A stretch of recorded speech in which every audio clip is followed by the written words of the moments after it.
Some people want power. Others want property. Karen wanted both, and she nearly got away with it until I wouldn't leave my own backyard. I bought the place 2 years ago.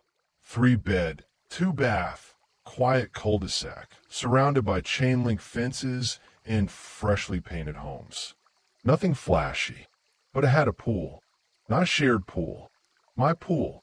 Private behind my house on my deed.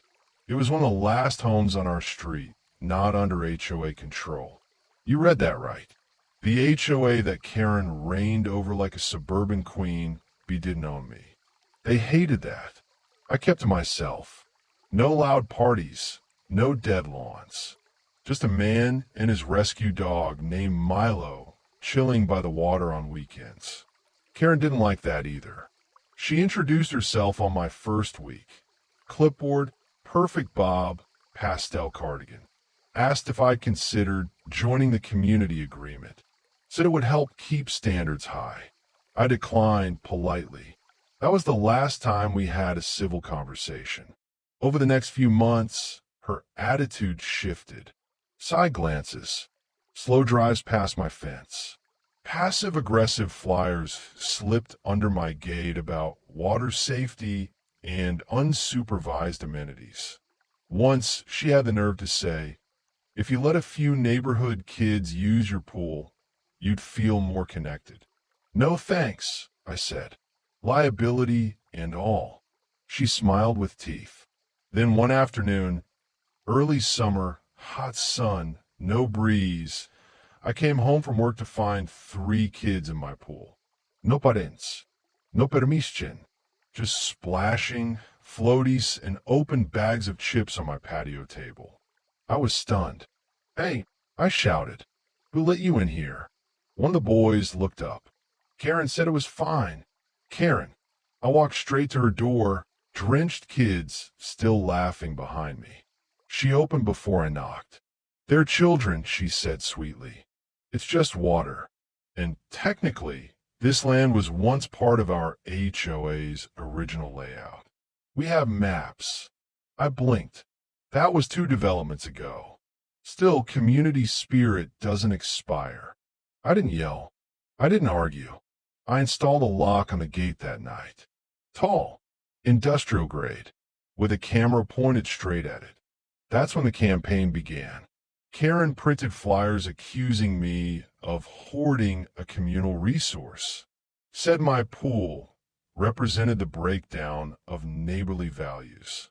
She held an HOA meeting on her driveway, passing around color-coded petitions titled, "Reclaim the shared pool space." They had no legal power, but they had noise. One Saturday morning, I woke up to chanting outside my fence. "Open the gates. Share the space." I called the police. They dispersed, grumbling, but not before Karen stood on a plastic lawn chair and shouted, "This will be addressed." It escalated the next weekend. I was grilling in the backyard. Milo was sunbathing.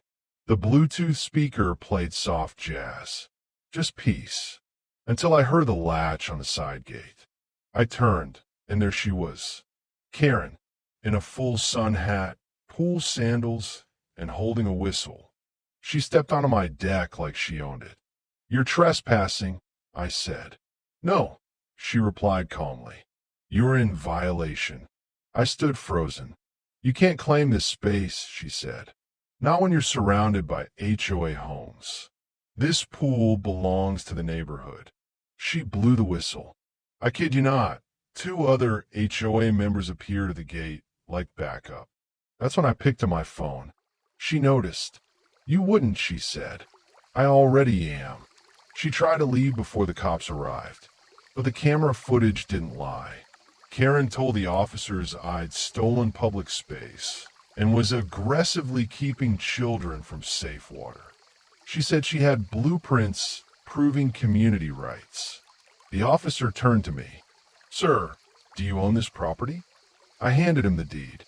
He looked over it, nodded. Karen tried to pivot. "But that pool affects our ecosystem, our neighborhood harmony, our sense of community." The cop raised a brow. Ma'am, you're trespassing. This isn't a community matter. This is private property. If you step foot here again, it becomes criminal. She went pale, but not silent. Later that night, a fake violation notice was taped to my door. Toilette de het, poorly printed. It read, cease unauthorized water use, subject to fine. I kept it. The next week, Karen called code enforcement, claimed my pool pump was causing noise pollution. The inspector came, checked decibels. He laughed. It's quieter than my fridge. Eventually, the noise faded. Karen received a warning from the city for repeated nuisance calls. Her own board members voted to restrict her authority pending conduct review. One even stopped by to apologize, awkwardly handing me a plate of store-bought cookies. Karen's house? For sale sign went up the following month. Now, my pool is quiet again. Milo still sunbathes. I still grill. Sometimes, neighborhood kids pass by on their scooters and wave. I wave back, but the gate stays locked. Not out of anger, out of clarity, because not every community deserves access to your peace. Some of it has to be earned.